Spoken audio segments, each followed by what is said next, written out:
to let the members know, the council members know, that the meeting that was called by the General Secretary was not constitutional, and therefore we had to defer the meeting until a time and place that would allow the meeting to be constitutionally held.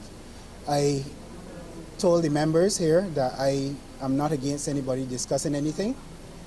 I certainly would be willing to facilitate any meeting, but there needed to be a process, and that process was clearly outlined in the Constitution. Now, according to the Constitution, only the President can call a meeting, or National Council coming out of a properly convened council meeting. So neither of those conditions were met, and therefore I advised the councillors accordingly. Now, upon that advisement, councillors felt that they should still discuss the matters even though the meeting was not constitutionally called. I said to them that, quite frankly, the union is run by rules and regulations. If you don't follow rules and regulations, you're going to have anarchy. And I said to them that that they should not call the meeting, but they still decided that they would try to concoct some, that's all I can say, concoct some form of discussion that would be, to them, a constitutionally called meeting. My feelings on the whole matter is that, you know, members have a right to speak. Members have a right to discuss issues that are before them. But let us do it properly. That's all I'm saying. You know, as the president, we need to do it properly.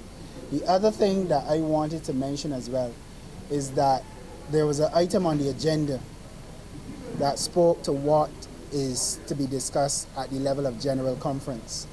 And although something may not be in the rules, I think all of us have to understand that we need to be able to reason and make common sense out of certain things. Although something may not be in the rules, certainly your common sense would tell you that if a matter is being discussed at conference, then we should not officially discuss it at a lower level and make decisions on something, because the membership has signed a petition, and what that petition has done is triggered a section in the Constitution that means that discussion has to be held at the level of general conference. So I was also uncomfortable with that. I never really got a chance to discuss it with them. Unfortunately, members were hell-bent on making whatever decisions they wanted to, but today's meeting was not constitutionally due, and any decisions coming out of today's meeting will be null and void. You know, I don't want to go into details about what the union does. We can handle our business. It may seem sometimes like we have confusion in the union, you know, all the time, but I think at some point we have to be able to manage our internal issues on our own. There were things that happened in the meeting. I don't know that I want to go into specifics about who came in and who didn't come in and that kind of stuff. I believe that we were, at the end of the day, were able to say to at the end of the day, to say to the members what was happening was not right.